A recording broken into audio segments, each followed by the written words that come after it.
జై శ్రీరామ్. సమస్త సనాతన బంధువులందరికీ ఈరోజు 2025 ఉగాది పర్వదిన సందర్భంగా ప్రతి సంవత్సరం మన తెలుగు సాంప్రదాయంలో ఉగాది నుంచి ఉగాది వరకు పంచాంగము క్యాలెండర్ రిలీజ్ అవుతుంది. కాకపోతే పరిస్థితుల ప్రభావాన్ని బట్టి, ప్రపంచ స్థితిగతులను బట్టి మనం కూడా ఆ పాశ్చాత్య సంస్కృతిలోని క్యాలెండర్స్ రిలీజ్ చేస్తున్నాం. ఈ తప్పులు వచ్చే సంవత్సరం నుంచి జరగకూడదు అనేటువంటి ఉద్దేశంతో ఈ వేదికకు వీరిని నేను ఆహ్వానించడం జరిగింది. పాపం వీరి వయసు వారు సంవత్సరం నుంచి గణన లెక్క చేస్తూ ఉంటారు. సంవత్సరం వచ్చేసరికి ఆ పంచాన్ని ఎక్కడ రిలీజ్ చేయాలి, ఎవరు తీసుకుంటారు, ఎక్కడ ఇవ్వాలి అనేటువంటి టార్గెట్స్ లో టైం దొరకదు. పోయిన సంవత్సరం వారు నాకు ట్యాంక్ బండ్కి ఓపెన్ చేసిన వీరబ్రహ్మేంద్ర స్వామి విగ్రహం దగ్గర అందరికి వెళ్ళిపోతుంది. అందరు చార్ట్ చేస్తే ఏమైపోయిందంటే ఒక్కొక్క గుడికి, ఒక్కొక్క ప్రాంతానికి ఒక్కొక్క వ్యవస్థ తయారైంది. ఇలా కాకుండా కొంచెం ఓపెన్ చేయాలండి. మీరు ఏమనుకోకపోతే ఒక హిందూ వేదిక ఒకటి మన సికింద్రాబాద్ లో తయారైంది. అది చిన్నదైనా పెద్దదైనా, సామాన్యుడైనా అసామాన్యుడికైనా ఆ వేదిక ఫ్యూచర్ లో అందుబాటులో ఉంటుందని ఉద్దేశంతో మీకు చెప్తున్నాను. మీరు ఏమనుకోవద్దు, మీరు రావాలి అని. పాపం వరంగల్ కు ఉదయం వెళ్ళారు ఆయన. వరంగల్ నుంచి మరి డైరెక్ట్ ఇక్కడికి వచ్చాడు. ఇప్పుడు దాని గురించి ఒక అరగంట లేట్ అయింది. ఆయన వల్ల నేను కూడా లేట్ వచ్చిన. నేను ముందు వచ్చి నేను అలవాటు పడగలుగుతాను. ఈ పంచాంగాన్ని వచ్చే సంవత్సరం చౌహాన్ గారు కూడా క్యాలెండర్ ని వాళ్ళు హిందీలో ఆల్రెడీ ప్రింట్ చేస్తున్నారు ఆ సమాజం కోసం. నేను ఏమంటున్నా అంటే 3 కోట్ల నుంచి 4 కోట్ల చిల్లర మన తెలంగాణలో ఉన్నారు. మనం 1 కోటి మందికి ఇవ్వలేము. కానీ మన కనసైకల్లో ఉన్నటువంటి వ్యక్తికి ఈ యొక్క పంచాంగం కానీ క్యాలెండర్ కానీ ఇదే పంచాంగం క్యాలెండర్ రూపంలో రావాలి. అంతే, తేడా ఏంటి. మీరు క్రిస్టియన్ చూసుకోండి, అలా ముత్తాయి సువార్త 16 వచనం రాసి డేట్ ఉంటుంది. ఏ తిథి వారు నక్షత్రం వాడు కూడా క్యాలెండరే. అదే 1 to 1 జనవరి టు డిసెంబర్ 31 వరకు పెడతాడు సినిమా. మనం కూడా అదే సినిమాలో పోతున్నాం. మరి మనం ఏంది ఈ గుండె గుద్దుకున్నాడు, ఈ కథలో కథ ఏంటి అంటే ఆచరణ. అంటే 3 విధాలు ఉండాలి. ఏది చెప్తున్నామో అది చేయాలి, అది ఆచరించాలి అనేది సిద్ధాంతం కోసం. నేను కూడా ఇప్పటివరకు ఈ క్యాలెండర్లు కానీ పంచాంగాలు కానీ కనీసం విజిటింగ్ కార్డు కూడా కొడతారు. ఎందుకో తెలుసా, ఆ విజిటింగ్ కార్డు కూడా హిందూ ధర్మానికి ఫ్యూచర్ లో పనిచేస్తే కొట్టాలనే ఉద్దేశంతో మనం తయారవుతున్నాం. అది కావాలనుకుంటున్నాం. మరి వీరి పేరు కట్ట సదానందాచార్యులు, వెంకట మత్స్యాచార్యులు. వారి ఇంటి పేరు కట్టవారు. వారి వయస్సు నాకు తెలిసి ఒక 47-48 చిల్లరలో ఉంటుంది. 50 అంట. అంటే నేను చెప్తున్నా 47 అని. ఎందుకంటే వారు ఇంకా హై లెవెల్ స్థాయికి వెళ్ళాలంటే మనం ముందే ముసలోడు అని చెప్పొద్దు కదా. తప్ప చెప్పినాక హై పెంచండి. పెంచాలి అంటే ఏం చేయాలంటే వచ్చే సంవత్సరం కల్లా ఈ పంచాంగాలని మీరు తీసుకోవడం కాదు, ఈ పంచాంగాన్ని ప్రతి వ్యక్తికి తెలియజేసేటట్టు మనం చేస్తే చాలు. ఖర్చు అంతే, అంతకంటే ఎక్కువ అవసరం లేదు. యూట్యూబ్ ఛానల్ వెళ్ళారు, సబ్స్క్రైబ్ చేయండి, లైక్ చేయండి, ఇంకేమంటారు, షేర్ చేయండి. వీళ్ళకి అవకాశం లేదు. షేర్ చేయండి, లైక్ చేయండి అని పరిస్థితి చాలు కొట్టరు. కానీ ఎక్కడెక్కడనే కన్వర్ట్ అవుతుంది.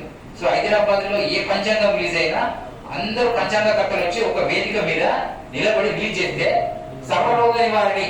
అందరూ పంచాంగం ఉగాది నాడు పచ్చడి తాగినట్టే అందరికి వెళ్ళిపోవాలి. అందరూ పంచాంగకర్తలు ఒక వేదికకు వచ్చి చేయగలిగితే చాలా ఈజీ అవుతుంది. అది కూడా తెలుస్తుంది. ఇప్పుడు ఏమైపోయిందంటే కాంగ్రెస్ ఒక పంచాంగకర్త, టీడీపీకి ఒక పంచాంగకర్త, బీజేపీకి ఒక పంచాంగకర్త, టీఆర్ఎస్ ఒక పంచాంగకర్త, ఈ దుకాణాలు స్టార్ట్ అయ్యాయి. అందుకని వీరబ్రహ్మేంద్ర స్వామి కాలజ్ఞానంలో చెప్పిండు, పంచాంగాలని పనికి మాలిన అయిపోతాయి అన్నాడు. అది కాకుండా ఉండాలి అంటే మనం ఇలాంటి కొన్ని ముందుకు తీసుకెళ్లి మనకు 2 గణనలు ఉన్నాయి. ఒకటి చంద్రమానం, సూర్యమానం. మన తెలుగు సాంప్రదాయం ప్రకారం చంద్రమానాన్ని పాటిస్తాం. అంటే చంద్రుడిని అంచనా వేసుకొని ఆ పంచాంగ గణన చేస్తారు. ఇంకొకటి సూర్య సిద్ధాంతం. ఇవి 2 సిద్ధాంతాలు. ఈ 2 సిద్ధాంతాలకే ఈ విషయాలపైన అవగాహన లేదనుకో ఏమైతే 24 సిద్ధాంతాలు తెచ్చి నీ ముందర కూర్చుంటాడు, అవి నువ్వు పాటించాల్సిస్తుంది. ఇది జరుగుతుంది. జరగకూడదు అంటే మనము ఖచ్చితంగా మన పంచాంగాలను రక్షించాలి. అలా చేసేవాళ్ళని రక్షించాలి. మళ్ళీ ఒక సిద్ధాంతకర్త తయారు కావాలంటే కాదు, ఒక ప్రవచనకర్త తయారు కావచ్చు, టీవీలో వినం చేసి, ఒక పురోహితుడు తయారు కావచ్చు. కానీ గణన చేసేటువంటి ఒక సిద్ధాంతకర్త తయారు కావాలంటే 2 పురోహితుల సుకృత బలమై ఉండాలి, ఒకటి తన స్వశక్తి ఉండాలి, 3వది అతనికి ఆ గ్రాఫిక్స్ పవర్, అంచనా వేసే శక్తి ఉండాలి. అది కొన్ని నంబర్లుగా ఉంటాయి, ఆ నంబర్లు మాత్రమే ప్రయత్నం చేస్తారు. కాబట్టి నేను వారికి ఒకటే చెప్పిన, నా దగ్గర డబ్బులు అయితే లేవు కానీ డబ్బులు వచ్చే ఉపాయం చెప్పేటువంటి సందర్భం ఉంటుందని చెప్పిన. ఒకటే మాట, అంతేకానే ఏం లేదు. ఇప్పుడు మన డబ్బులు ఏమనుకోండి, ఇప్పించేవాళ్ళు చెప్పాలి, లేదా ఎలా ఇవ్వాలో ఎలా తెచ్చుకోవాలో చెప్పాలి. 3 పద్ధతుల్లో ఉంటే మీ పని సంకల్పం అవుతుందని చెప్పిన. ఇందులో పాపం నా ఫోటో కూడా లేదు, నా పేరు కూడా ఏం లేదు. వీళ్ళు ఎవరికి కొనలేవు. కానీ ఇప్పుడు వీరే చెప్పారు, మనం ఒక 11 పంచాంగాలకి ఆల్రెడీ వీరు నాకు తెలియకుండానే కొన్ని పంచాంగాలు కొట్టించారట, ఇప్పుడే తెలిసింది నాకు. సో ఇక్కడ దీనికి అవకాశం లేదు. 11 పంచాంగాలని మనకు తెలిసిన వాళ్ళకి ఇద్దాం. ఎవరు కూడా ఫ్రీగా తీసుకోకండి. ఎందుకంటే పుస్తకం వనితా విత్తం పరహస్తం గతం గత అత పునరావాత జీర్ణస్థ బస్సస్య కండస్య అని శాస్త్రం ఉంది. పుస్తకము ఫ్రీగా ఇస్తే ఏమైతే మెతకింది వేసుకో పడుకుంటాడు, చదవడు, వచ్చింది. అలానే ఇంట్లో చెప్పకుండా చేయకుండా వెళ్ళినటువంటి ఆడపిల్ల తిరిగి యథాస్థితిగా వస్తుందని నమ్మకం లేదు. ఈ రూపంలో అసలే నమ్మకం లేదు. చెప్పిపోతే కూడా మళ్ళీ ఇంటికి వచ్చే పరిస్థితి లేదు. ఎవరికైనా డబ్బులు ఇస్తే మళ్ళీ తిరిగి నీకు అనుకున్న టైంకి వస్తాడు అనేది నువ్వు కళ్ళ మర్చిపోవాలి.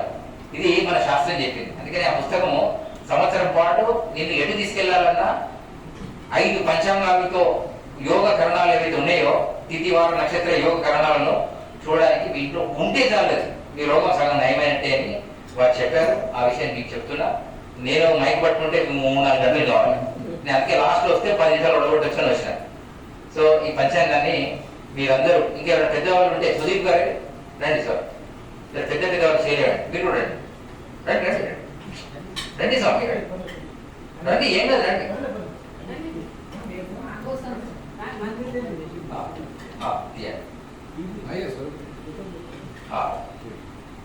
ज्यादा लोग है ना, हिंदू लोग बहुत कम है ना,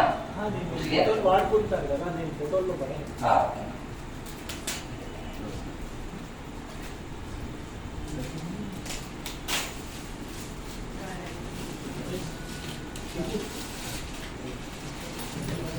అలానే మన శివస్వామి గారు కూడా 21 పంచాంగాన్ని నేను తీసుకుంటా స్వామి, నాకు తెలిసిన వాళ్ళకి నేను వారికి ఇవ్వడం జరుగుతుందని చెప్పాడు.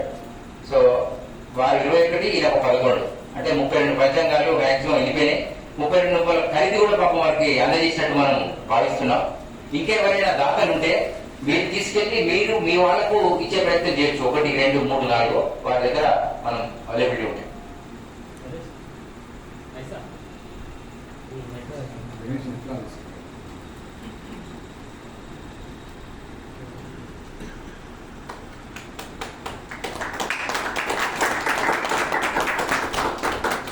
जय श्री राम, जय श्री राम, जय श्री राम, जय श्री राम, जय श्री राम, जय श्री राम.